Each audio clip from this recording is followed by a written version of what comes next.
Today is December 3rd, 2015, and my name is Mary Larson. I'm very happy to be back here with Dr. Alvin Turner. Once again, we're at the Territorial Museum in Guthrie for this interview, and this is the second part of our interview. And I'm wondering, one of the things we had left over from the last time, I was wondering if you could talk a little bit about the Oklahoma Memoirs Project. Okay. That project actually started when I took a detour in my career, one of them pretty profitable into the museum, or pretty profitable professionally into the museum field. And in that time I was living here in Guthrie, and I read a book by about Orrin Burright, Burright, and I can't remember the title of it right now, but I was kind of intrigued with it from the standpoint of realizing that there was a layer of detail and story that was not part of the narrative of history that I knew for the Oklahoma past. And I just got interested, and so I started looking for others like that, and wrote an article after I'd read about 60 books of that, wrote it for the Chronicles, and then just followed it out over the years, ultimately getting over 300. I've gotten about close to that number that's ready for that database that we've been working on. And there's another dozen or so that I keep thinking I'll run across. In fact, I found one of them today. So it's been a good project. I think there's going to be some things of value for people. A lot of good stories, and I hope I flag those for people. But from my own thinking, I really think, and this ultimately connects to another topic that I'd flagged. I really think that I kind of got an understanding of past, as opposed to just what I saw with the Burright material, the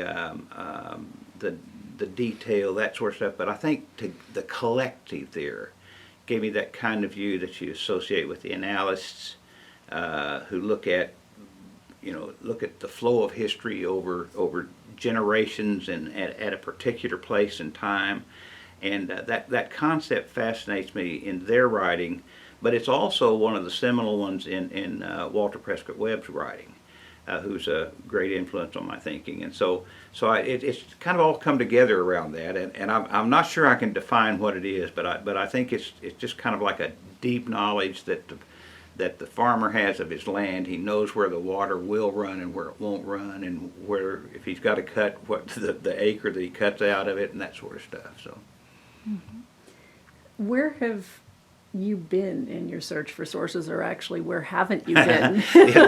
I've probably found half of them in the early years. What I do, we've always kind of traveled around and on one little project or another, and anytime I was at a local library, I'd stop there and see what they had from their local people. And local museums often have them, especially after the internet, of course. There's been, although again, they're hard to define what it is you're looking for on a net search. But I've just kind of compiled them. There's a nice collection of them at the Oklahoma Department of Libraries, the Oklahoma Collection. Of course, I've probably put 50 of those in there, but anyway, I just kind of piled them up over as time went along, and whenever I found them, I'd either sit down and read them, or get myself a copy and take notes on them and so forth. So, although I'm if I were a systematic person, I could have done a lot more, because I'd read the things and take a couple of notes and then not pay attention to them, and then whenever it came time to finally come to focusing on the project, I had to go back and look at them a lot, especially for some of the details you try to cite and so forth. So. How much do you think you want to continue to expand that? Probably not much. I think that I've pretty well gutted the genre. There's a new.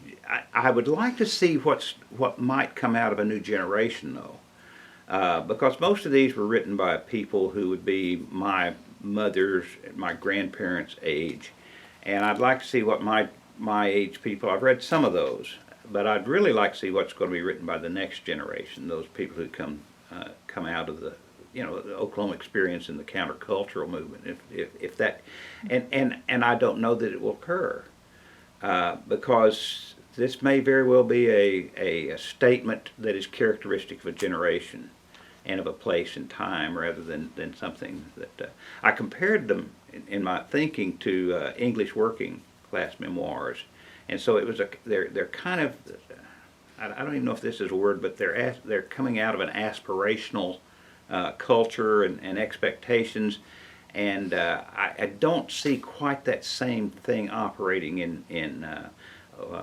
emerging people today, coming out of the working class and so forth. So. Do you think that the change, you mentioned the generational change in the counterculture, do you think it might be a change to doing collective statements and collective histories rather than individual ones? It could. It might. It's. I think that may even something else I've been thinking about on a totally different plane. That I think that there is a sense in which on the one hand, in contemporary society, we have this hyper individualism as reflected in the rights movement and defining theology and whatever else. But we also there's a sense in which that the past had of my life has meaning, I have meaning. I'm not sure that that's as present. And in fact, what I read about contemporary people, I'm suggesting that they don't think that about themselves. You even see that in declining political participation. So, That's interesting. I've been parsing something like that recently too. Oh, yeah. So one of the other organizations, or project, I was going to say projects, but it's actually an organization. You've been involved with so many of them over the years, but the Oklahoma Humanities Council is one that you've been very close to. Do you want to talk about how you first fell in with them and how you've worked with them over the I actually years? interviewed for the assistant director's job just before I was hired to teach down at Altus at the junior college there, and they hired Anita May, who became the director, and so I had that connection. But in interviewing with Jim Vore, who was the director at that time and who went on to work with NEH, I realized that in looking back on it, I didn't know what he was talking about, and that was clarified when I got down to Altus. Jane Odie, who was with the Shortgrass Arts and Humanities Council there, tremendous lady, Tal's wife. But anyway, Jane asked me if I would be the scholarly humanist on a program, and I said, I'm not a humanist.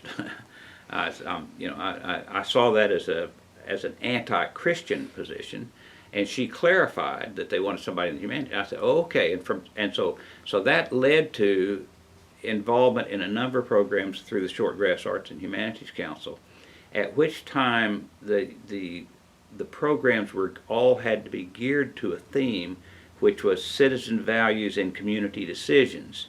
And so you would look at an issue, and then you'd bring the perspective of a historian or some other academic in the humanities to that issue. And then, so I did a number of those through Shortgrass and radiated out to other library-related programs. And then the humanities changed to any humanities-based program, which led to a lot of museum and other library projects. So we would look at the ones I think of that popped in my head. When I was director of the Oklahoma Museums Association, we did a centennial exhibit for Will Rogers' birthday, and took a trailer load of his artifacts in an exhibit in the back of a semi-trailer, or in a semi-trailer, and hauled around by truck, and took it all over the state of Oklahoma, and then we did another one on folk art in Oklahoma, but we did a lot of different programs. We did exhibits for the Museum of the Western Prairie, for the Pioneer and Indian Museum at Woodward, and many of those had humanities grants behind them. So. And you received an award from the Oklahoma Humanities Council. Yes, I did. And they have a number of awards, and mine was the Humanities Award, which was the, but a couple of those projects got AASLH awards too. So. Okay, well, we had a few topics that we didn't manage to cover last time that you wanted to discuss this time around. And sure. Let me come back to Oklahoma Museums Association. I don't know if I talked about that in the last time, but the big projects I developed was in a 2-year stint. I was with the Oklahoma Museums Association, and by that time I'd understood how that grant process could work, and so we were able to do those. And I think that the other thing that was important about that was it really represented a kind of salvation of the Oklahoma Museums Association. Because when I came on as director, they said, you know, we want you to come on, but we don't think we're going to be able to pay you after 3 to 6 months. And I told them I thought I could, in effect, subsidize through grant development and so forth. And that's what we were able to do. But at the same time, I realized that was what I had done, and that was about all I could get done. I did not have the kinds of skills or focus that would allow me to really take that organization to the next level. And so I left in a really disastrous move, but I left anyway. And then a guy came on, and he wasn't able to do it, but then Carolyn Poole came on, and she really built that organization to a first-class professional association and museum association. It's one of the best in the country. So. So. Okay, well, you wanted to talk about Oklahoma outlawry. Yeah. Which is, I was going to say, which I can't wait to see where this goes, because it's a great topic. Well, I've approached this from a number of standpoints, and you know, that the hanging men, address that, and I think what really made me realize how off it was a comment by Dick Lowett when I did a program on it for a group that he was a part of. And he said that he almost didn't come because he didn't like outlaws, but that he understood that I was doing something different, and I had known that, but I don't think it was as strong in my mind, and that was a few years ago, and it's gotten even more concentrated since then, that outlawry is not an academic subject. You know, this is cops and robbers, and academics, by and large, stay away from it. There's a couple of big exceptions, notably Richard Maxwell Brown, who's one of my heroes, but by and large, this is kind of popular history as opposed to academic history. And there's some good reasons for that, because you don't have the reliable sources for this history that you would have of others. And yet, I think that it represents a bit of flawed thinking. Because if for instance, in the case of Oklahoma, it tells us some very important things about our past. And one of the reasons it does is because in Oklahoma the outlawry period was, and the period of contingent violence and so forth, was much longer and much more concentrated at times.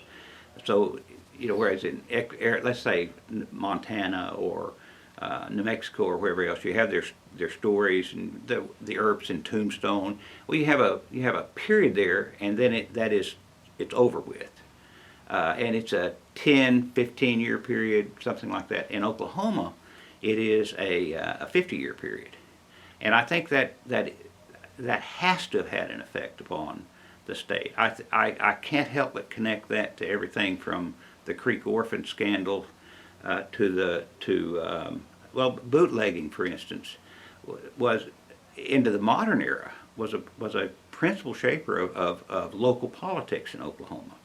And so if we stay away from those topics, we're really not dealing with the character of the people and to some extent of its institutions. So it's interesting because what you said just now about the length reminded me of something you had said about what you realized in dealing with the Caroline Henderson papers, and just the sheer enormity and length of the Dust Bowl era, Right. and how if you just hear about a couple of episodes, you don't realize the full impact. Right. And in the same way, And that may be a perspective too that comes out of those memoirs. You know, is realizing that I haven't gone back to them. I keep thinking I'll do is go back through the whole database and look for every reference to bootlegging and so forth. But it's prominent. So there's a sense in which I would argue that if the memoirs represent a fair sample, that you go back through there and you're going to say bootlegging is a part of who Oklahomans were. It's connected in every person's experience. It's in the let's say before the 1950s and up to the Second World War. So, and that then also links to such things as understanding the nature of the state as a poor state, and I said poor intentionally, not poor, because we have been historically economically disadvantaged, and so, and it reflected in all sorts of ways. So. well, you were talking about just now the study of outlawry as more popular history versus academic history, and one of the things I think that's changed over the years is how public history has been accepted as academic history. And one of the things you wanted to touch on was the emphasis on, or the evolution maybe, of public history in Oklahoma. I think what I really had in mind more than anything else was, and I caught that in that first interview, as I mentioned Sally's labeling me that way, and I had never thought of myself that way. But I think that has been probably OSU's unique niche. I think that you look at those of us who came through that program in the 70s, many of us have gone into aspects of public history, from Paul Lambert and Kenny Franks and Bob Blackburn and myself and others, Glenn Robertson. Anyway, a lot of us did, as well as in one foot in higher education. But it's continued. Jim Smallwood did a lot of work in that area, and Bill Bryant has continued to do so. And I think that you also look at people like Mary Jane Ward, and Patty Laughlin has moved over into it as well. So I think that has been, and one of the areas of historical work that I've never really done much on, but that has nevertheless pulled a lot of people into that public history realm, has been preservation efforts and so forth. So there again, but I think that has been a uniquely OSU historical departmental. If you look at the people who have done that over the last 40 years, it's been OSU people by and large, and so, and there's exceptions to that, of course. But I'm cheating here. I'm looking at notes. I want to say one more thing about outlawry. Oh, sorry. Didn't mean to get you Well, off. you didn't. I just neglected to say it when we got to it. I said to an audience one time, I was always trying to win what I thought of as the Danny Goebel Award. Danny one time said a comment about people in southeastern Oklahoma would be happy if they got home with their knee-high cola and a moon pie, and so I had this mythical award in my mind, and so I'd say these things not really with that intention, but with the hope that it would get me that kind of attention, because he got called out in the state legislature. And I remember speaking to a group of people in Watonga one time and saying that, the odds are, if your family is rooted in this area and prosperous, it built it on exploiting Indians. And I did offend some people, but I also had some people gave me one of those knowing looks. There is the prominence of Native Americans in our culture, and the prominence of mining the Indians, as is it Terry Wilson's book on the Osages, I think, talks about it, as a part of our institutions, from Robert Owens and Angie Debo's book and so forth, but also it became locally incorporated. It became almost institutionalized. And I think that again is a very important part of our culture that is connected to this outlawry theme and again, but also to Oklahoma uniqueness. Now that not Oklahoma exceptionalism, maybe. So, Do you think that all ties in the general sense of scoundrelry? I guess if that's a word, ties into the number of governors we've had impeached over the years. Yeah. I think that it's part of the turbulence. Mm-hmm. I do. It's you know, the problem of local history is the reverse of that national that I'll talk about in a minute. But the problem of local history is if you're not careful, you assume that this is Oklahoman. And so you talk about gubernatorial scandals. Well, you know, my all-time favorite political commercial was one that came out of, I think it was out of the late 70s or 80s, but it's the guy running against Duke, Edwards against Duke in Louisiana, vote for the crook, it's important. So I mean, you know, you've got these kinds of scandals in every state, and yet there may be a qualitative difference in Oklahoma. So, and some of that's newness. Our institutions are still comparatively newer than others. But, that's true too.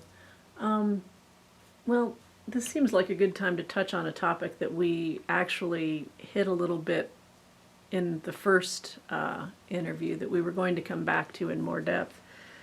And that's about your thoughts on local and regional history and how that can serve to inform the larger narratives. I think that the point that I've built my case around, but its name is Legion, and that is the causes of the Civil War. However you look at the Civil War, the causes of the Civil War can be understood as, you know, what leads to the beginning of conflict. Well, there's not much argument about that. This is the trigger point that we're looking at. But if we look at acts of war, there are acts of war occurring from Confederate states to American territory. Even if you discount the appropriation of federal property in these southern states that are seceding, Texas makes an act of war against American territory. And maybe that's because in the meta-narrative, we don't talk about that too much, in the meta-narrative, that they see the Western question as not that important. But that's not the way it was understood at the time. And it's certainly not the way it was understood in Texas. Texas saw that as a very important, and in fact, Indian Territory was perceived as having a strategic role in the war effort, one that did not get fulfilled, but nevertheless, but that's not talked about in the larger narrative, and so you start looking at what happened in the Civil War from an Oklahoma perspective, and all at once you start seeing a whole bunch of different things, and the same thing is true. I think that for instance, the comment that I made about outlawry and the its characteristic as being relatively brief as opposed to sustained is a perspective that we might very well be able to look at a lot of bigger questions in terms of. And I've even seen it in and I'm not going to pull the book on it, but one of the more influential books that I've read in theology in the last year or two was by a Catholic theologian who's talking about the communities from whom the different biblical traditions emerged. And so what that author argues, and I think very persuasively, is that you really understand that John is writing for a particular group of people who are isolated. You know, this is not a national movement. This is a movement that's taking place in this, and there's some interconnected to them, but it's going to have a local flavor. And one of the ways in which I saw this most sharply defined was back on doing work on OOHRP. I read some sort of supportive material talking about here was the federal policy. Well, I understood what the federal policy was, but I looked at what was happening, and it was something entirely different. And that's true now. We know that it's one thing to pass a law, and it's something else to get it implemented. Even in an individual institution, it's one thing for a president to say this is what we're going to do to get everybody on the same page. And yet there's a tendency for us to assume that when we change this law, then we change the effect of this agency or this institution upon people out here in the hinterlands, and there's going to be countless occasions in which they don't even get the message, or in which they say we're not going to do it. And that case in point was the some of the policies vis-a-vis day schools on the Cheyenne Reservation.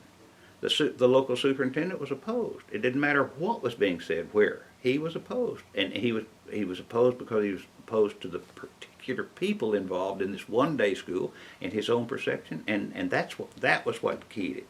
And that kind of perspective to the way things happen, if we look at history as an understanding of the way things work as opposed to this other grander scheme, I think then it has an awful lot to contribute. Mm-hmm. The real and the ideal. Yeah. Right.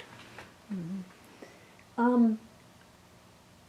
Getting back to talking about OSU's history department and the emphasis on public history, you also wanted to talk a little more about some of the influences on your work, and I don't think some of those were OSU and some of those were from elsewhere, but Yeah. I'm not sure we got all of those covered. After going back and reflecting on the interview, I felt like I didn't do Norbert Mankin a fair enough job. Norbert was easily one of 3 or 4 people that I heard that I always thought if I could do a lecture that good, I'd die happy. I mean, he was just a superbly gifted presenter and organizer of material, and that's a key concept, because I think what he taught me more than anything else was to try and get it organized, that the information coherent but also complex. You know, it was never this simple narrative. He always had the economic. He always had a story to go with it. It was a really rich narrative, is what I would say. And the economic dimension was the one that was most. He was an economic historian, and the one that I consciously sought to bring out in my stuff. And so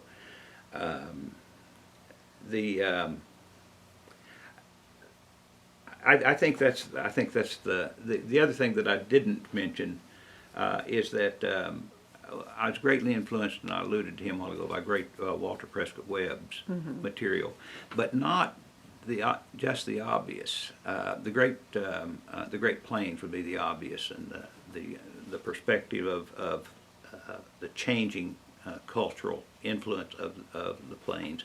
And I probably wouldn't. I'm not 100% Webbian or 100% anything, but I also loved his Great Frontier and that recognition of the connectedness of here again. If you think about it, of what's happening over here in the discovery of the New World and the implications of that for everything from the rise of England to the changing theology, and that kind of perception of the past was, I think, really opened up to me through Walter Prescott Webb. And then I did a tremendous amount of reading in. I've always been I don't know if I told this or not. I'm going to take, if it sounds familiar, cut me off. But when I came to comps time, I went to Dr. Mankin and asked him for advice, and he said, "I'm going to tell you what to do." He said, "I want you to go to the library, and I want you to walk up and down those shelves like you do." And he said, "I want you to pull down every book you recognize." And he said, "And you've got to promise me, all you're going to do is you're going to write it down, author, title, and thesis, and then don't look at it anymore." And so what I did was, what I was doing is building bibliography. But he realized that I'd read very widely and extensively, but that I tend not to associate back to where I got an idea and so forth. But the point that I started to make on this is that I read a lot of anthropology, and in conjunction with something else I studied not too long ago, I realized that I pulled up one of those guys and I said, oh, this is one of them. It's Edwin Hall, the anthropologist, and so that's a large part of this is the mind. My peers were always telling me, you need to focus, Alvin, and probably might have had got more things done if I had have, but somehow or another, realizing that mysteries were about epistemology was important to me, and I think in some way it's reflected in whatever I've done professionally, but also what I've become as a person, and I wouldn't trade it. So. Well, let's see,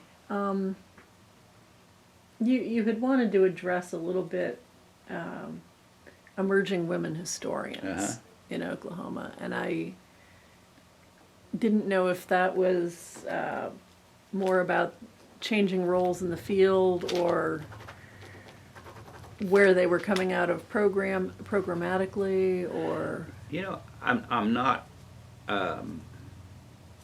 Until 10 years ago, when I went to what was left of the Oklahoma Association of Professional Historians, I was one of the young people. I mean, that may be stretching it a little bit, but certainly 15 years ago. And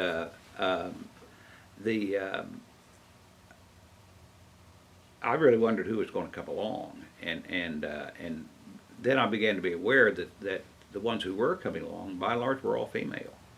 And I mentioned the three of them, and other Patty Laughlin and Linda Reese. Of course, Linda's not that much younger than I am, but never she's kind of emerged professionally in that period of time. And after them, I don't know who's coming along. That's one of the things I'm a little concerned about, and I think that I've become aware in the pursuit of some personal interests that Oklahoma and Texas, the two states that I'm most familiar with their local historical efforts, have very strong local historical programs and very strongly, very highly developed state history. That's not true in Colorado, for instance, and it's not. I knew that it wasn't quite as true in Kansas, despite Hoy and some of those, but I really wonder if maybe what we haven't seen with the really beginning, clear back with the beginning of the Oklahoma Historical Society almost 100 years ago, and continuing up to the present, is a window, and a unique, and again something else that might be understood locally and not nationally as far as as a development.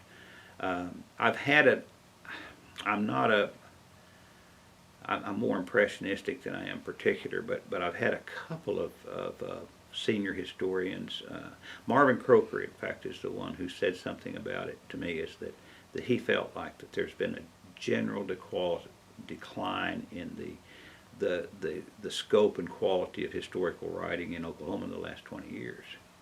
And I don't know if that's valid or not, but it's just kind of something that's niggling at the back of my mind, and the ones that I've mentioned are exceptions to it. But you don't see, if you look at what's showing up in the Chronicles now, the people from the regional universities are not writing for the Chronicles, and maybe not. I'm not sure what they're writing for. So, do you think that may be a change in format with the internet and with blogs and? I think yes, I do. I think the net has other ways of getting things out. It definitely has had that effect. Yeah. But I mean, it does speak to questions of peer review then. Yes. So, if people are blogging, and I mean, there's obviously feedback on those things. It's crowd reviewed. Mm-hmm. So maybe it's a different kind of peer review. I don't know. The scary part of that though is that in so many areas of history now, The review is crowd review, but it's based on opinion and not critical standards. Yeah. And I think that's particularly true in some of the American exceptionalism arguments that are going on presently. And so, And whoever yells the loudest, yeah, exactly. Right. yeah, is seen to win. Well, that actually comes back to something else that we were talking about earlier about trends in higher education overall. And you had mentioned before, the problems posed by faculty having a whole lot of multiple competing responsibilities and the loss of the canon or a canon. Were there other things you wanted to touch on along those lines? Yeah. Well, I think of myself as a product of higher education. I've even given a talk that and I don't remember which one it is, but it says something to the effect that in defense of the humanities, I recall a definition of the humanities that was given to me in a philosophy class at Central State College that said humanities is asking the question, who am I, what's my relationship to my fellow man, what's my relationship to my God? I think I've answered those questions for myself in what I've studied and through my studies. And I think that has enabled me to offer a great deal to different audiences. And I think of, that's a kind of pretentious word, but if I've got a legacy as such, it's probably going to be more what I've said than what I've written. Because I've said a lot more than I've written. and on the other hand, by definition, there's a lot that I've said that I wish I could have taken back, but and maybe a few things that I've written. But in any case, I think that all those public humanities programs, I think that I was reflecting that kind of perspective and so forth, and I think that's valuable. And in light of what I was just alluding to, the dialogue that's going on in our culture now is it may be a product of the kind of specialization that says that we don't have any responsibility to a public other than to ourselves. And I wrote a piece, kind of got off my theme on my usual area for Davis's last book on Howard Zinn, in which I argued about, I said that we've got a prophet here, but what do we have left when we're through with this? We've got an argument, and we've got a basis for grievances, and they're there. He doesn't manage to get to half of them. But where does that leave us? And is there a possibility? I think that there is a possibility to also recognize that there are things that unify us. And I don't see that happening in my discipline now. And I don't see any push for that to occur in my discipline now. Do you think, I don't know how closely you've had a chance to be tied to any digital humanities projects, do you think any of those might fill the public scholarship gap? Or do you think they're going to stay? I do not know. I have no connection at all with that, and I've been dimly aware of it, but I'm still very much oriented to, if I use the net at all, I use it for directions and fact searching, and then I'll go to hard copy, and so and I've wished that I could have converted, but I didn't, and so. Well, and there isn't a large movement towards it here yet.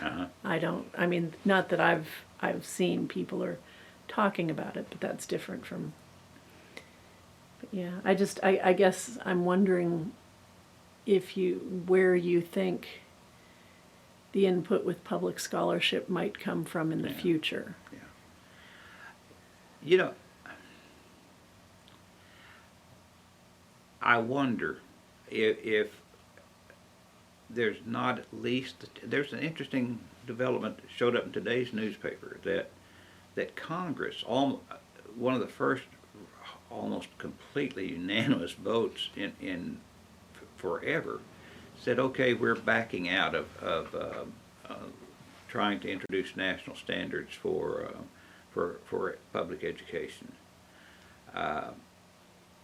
You know, I realized that those things stood side by side. What I'm going to say stood side by side with some repressive and some incredibly ugly traditions, institutionalized racism, whatever else. But for instance, you know, I think my mother in Guthrie Public Schools was introduced to the Harlem Renaissance in the 1940s. There were teachers who had that kind of grounding and led their students into that kind of appreciation. And I think that if there is a hope, it's local, and we may, you know, maybe there'll be a chance for to reaffirm some of those. Get your the public scholar. I saw something on that the other day that old role is deteriorated, but maybe that you can reinstitutionalize those at the local level. And so. Well, and maybe with the movement to alternatives to academic careers. Exactly. You know, Yeah. that's where it comes from. The Russians, for instance, through all those years of repression, had a tradition they called writing for the drawer, in which people were writing great and mediocre, but nevertheless writing literature. That they would read to a few friends, that they would write for their own benefit. I think that maybe that is where, you know, maybe we can reconfigure some of these kinds of things. Mm-hmm. Was that sort of a parallel to the salons? Yeah. The European salons where you had the smaller groups discussing. Right. Yeah. Maybe it all comes back to the humanities councils. It might. And the discussions. I saw something about, in fact, that they were talking about creating a public humanities scholar position and something, and so it might be interesting. So yeah. Well, we've talked about your work with history and with higher ed and your research and your poetry, but one thing we haven't had a chance to talk about too much yet is your work as a pastor. Yeah. And right now you're leading the flock at Shepherd of the Hills. No, now I'm at Southminster in Oklahoma City. Okay. Yeah. My bad. I was 10 years at Shepherd of the Hills in Sulphur, Oklahoma. Mm-hmm. So, yeah, in the little subcultural niche that I grew up in, there was really three things that were expected of, maybe two, that were expected of kids with a little bit of a ability to speak and some ability to absorb information. They thought that we might be able to be a teacher, but what they really thought is that you might be able to be a politician or a lawyer, and in the best of all possible worlds, you could be a preacher. And that's Southern Baptist, 1950s, South Oklahoma City. And so there was almost a stamp around that, and I did a lot of preaching from my teens into my early 20s, in which I was imitating other preachers and only, sadly, only imitating their words.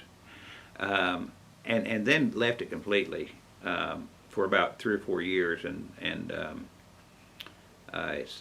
when we were living, after Carmelita and I were married, we were living in Kansas City, and after I'd begun that scholarly push into biblical studies and so forth that was encouraged by Whit Marks, I mentioned that in the earlier interview.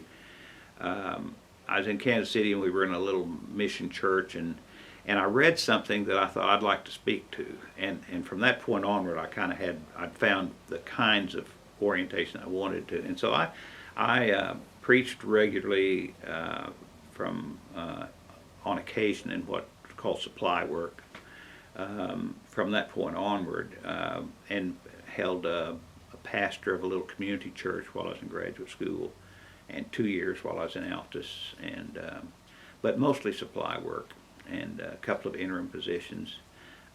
Early on, I became what I thought of as a type O preacher, is that I preached for preached for anybody who'd listen to me, and so I did a lot in outside of Baptist work, but principally Baptist work, and had said through all those years that when I retired, I would go out and subsidize some little church somewhere. Well, that's what I did when I retired. The curve that I threw myself in that period of time, and was that I became a Presbyterian in the last years of my.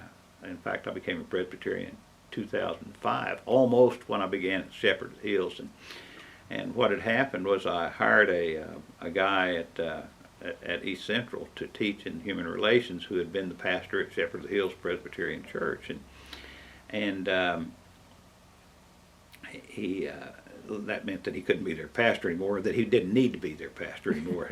So and he didn't want to, so he left it, and subsequently I said something to him about, which was true, that over the preceding 2 years, for the first time in my life, I'd reached a point in which I'd talk to people and say I had an idea I wanted to share with an audience, like a senior citizens group or something like that. And people say, "Oh yeah," and then I never hear anything. So I mean, I was 2 years without a couple of little stints at the church that I was in Ada, but basically the well had gone dry, and I think part of that was changes in Baptist and changes in me. So, but anyway, he said, well, I know some people love to hear again. And so I went down to Shepherd, and make a long story short, and as one friend said, we went down there and we fell in love with each other. And so I spent the better part of 10 years at Shepherd Hills, and left a year, left there in 2012 or 13, early 13, and laid out a year, and then went to Southminster in South Oklahoma City, which is in my old neighborhood. It's less than a mile from the church that I grew up in, there in South Oklahoma City. So. Now, there are obvious differences, of course, between your current position and your current work and some of the things you've done previously, but what do you think they have in common? Well, what has the common denominator, and this is funny, but the common denominator that has attracted me to both of them is the ideas. I love ideas, and I love the big ideas of history, and I love the big ideas of theology, and as well as the smaller ones.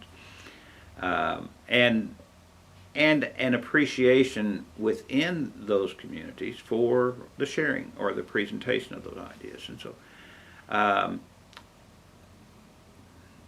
but I also, if I were going to, I think that what I've learned more than anything else, in fact, I send out an annual Christmas letter, and I said this in my Christmas letter this year, is that I think I'll stay in pastoral work as long as I have the vitality and as long as people still understand what I'm saying, and that I don't dither too much and those kinds of things. But I said pastoral and not preaching. And so at the same, I love those ideas and I love words and so forth else, but I'm increasingly convinced that what, maybe even going back to influence in the classroom is what ultimately matters maybe most, is that personal, rather than just the words and the ideas and those things. Obviously it's the combination of them. It's when they come together, it's when we have the most impact on people. So. Mm-hmm. But your work mentoring and... Yeah. Well, and you're also moderator right now. Did you want to talk about that for just Indian briefly? Nation. Well, it's just started, Mm-hmm. and it's a time of transition in not only in Presbyterian work in Oklahoma, but Presbyterian work nationally and mainstream Christianity nationally. So we're going to be looking at some of those the implications of some of those changes for Oklahoma, and for particularly for the Indian Nations Presbytery, and I'm you know, what do we have in common? I'm pleased to have that historian's perspective on these kinds of changes. One of the more influential books that I've read on those changes is Phyllis Tickle's The Great Emergence, and she talks about that every 500 years Christianity's had a huge rummage sale, as she calls it, in which they throw out a whole bunch of doctrines and practices and reconfigures. And I think she's at least arguably correct that there's a lot of that going on now. And so what that means as far as local applications and what that means for this particular group, it's going to be kind of interesting to think about those things, so, and to work through some of them. So You've also, I mean, it strikes me that you've come in at a time of transition to a number of organizations. I told Carmelita when that happened that I figured that it was going to happen again. I just tend to be that transitional person, and that's. But you're Yeah, probably reflects on your ability to organize and lead people, maybe. Well, yeah, I think it does, but it's funny. I don't think of myself as a leader. I think of myself as and my ideal role is advisor. Mm-hmm. If I could, and so what I do is I try to get other people to move to lead in particular directions. so I very seldom am at the forefront of Mm-hmm. a particular kind of thing. I'm kind of, and I did that in higher ed too. And so Mm-hmm. I was very happy in the dean's role, for instance, especially as it worked out at East Central with a very strong president and vice president. So. Mm-hmm. Well, before we go on to some of the summary things, are there other things that you wanted to talk about that we haven't touched on yet? I want to make two notes. Mm-hmm. One of them is back on the local history, because I had a note here that I didn't get to. Okay. Is that we understand from contemporary physics theory and so forth, sensitivity to initial conditions. And I think if we think about that standard of understanding and apply it to human development, that's a very important perspective to bring to history, and therefore and a justification for local. The other is that I think that any person who survives life and is glad and reaches this point and pleased to be here and all that sort of stuff, you have a lot of debts, and I'm very much aware of those. I've gotten increasingly emotional as I've aged, and so it's almost difficult for me to address. But I certainly, I think it was interesting to come up in the family I came up in, which was a diverse group of people. My granny's family was Germans, but the religion, Christian faith was not an issue early on for them. But they all went up and became very focused in everything from Roman Catholic to Southern Baptist, and just growing up among those people and always knowing that there was a different side of the story. For instance, in the 50s and the anti-Catholicism of the Kennedy race and that sort of stuff. I thought, wait a minute, we're talking about Aunt Sis here. We're talking about the no days. We're talking about those kinds of things. And so then the stories that I grew up with, I really just couldn't imagine a better. Even the Turners are not quite as happy a chapter, but nevertheless are part of that. Who I am, and I'm glad of it. And it was made for a very rich life. And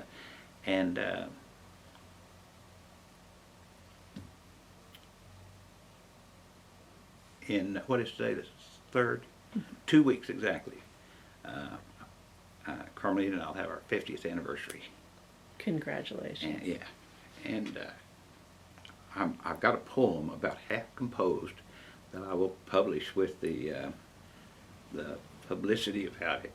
Two things about that publicity is it's going to include one of our anniversary photographs, which I want to see if I can still do it. So I've lifted her and I'm holding her like this, and so that's one side of it. But the poem will say something to the effect of about a foolish kid who thought that if he could just marry that girl, it would transform everything, and how wise he was.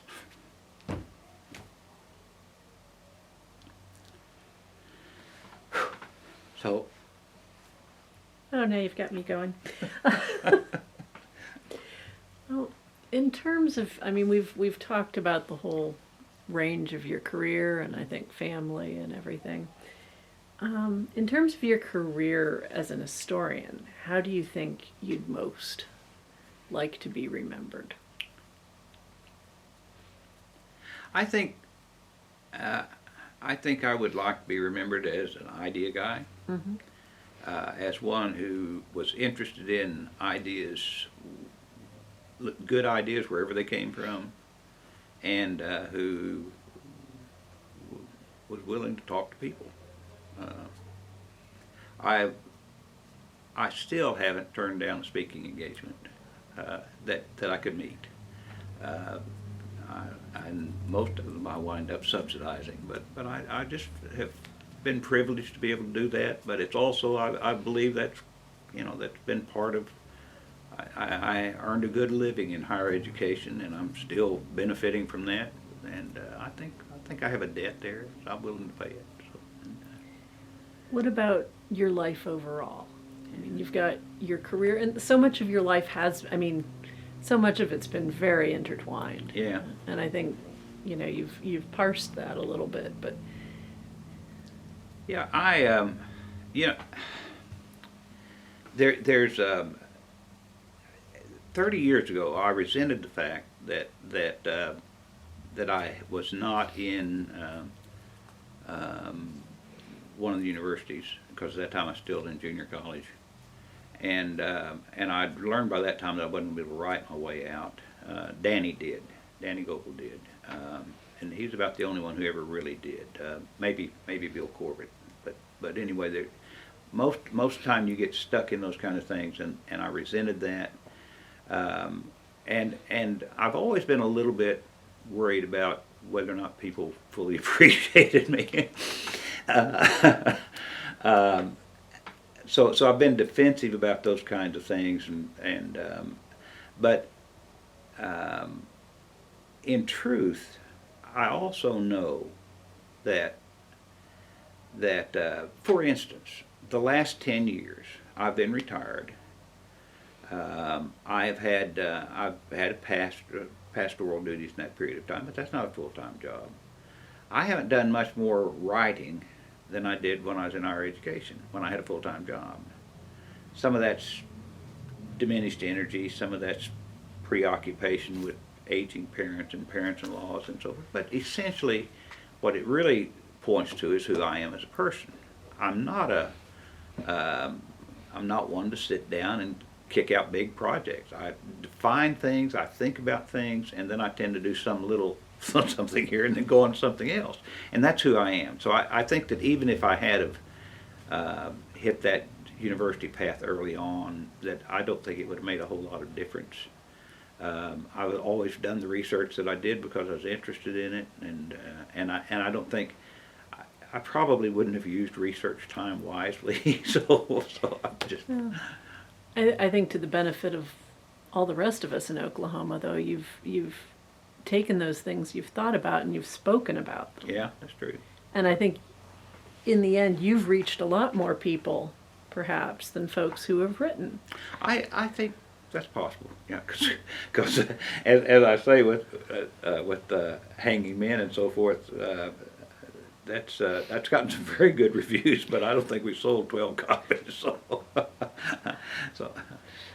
But no, I mean, especially with your role as a humanities scholar and all the other volunteer roles and academic roles and consultant roles and advisory roles. Yeah.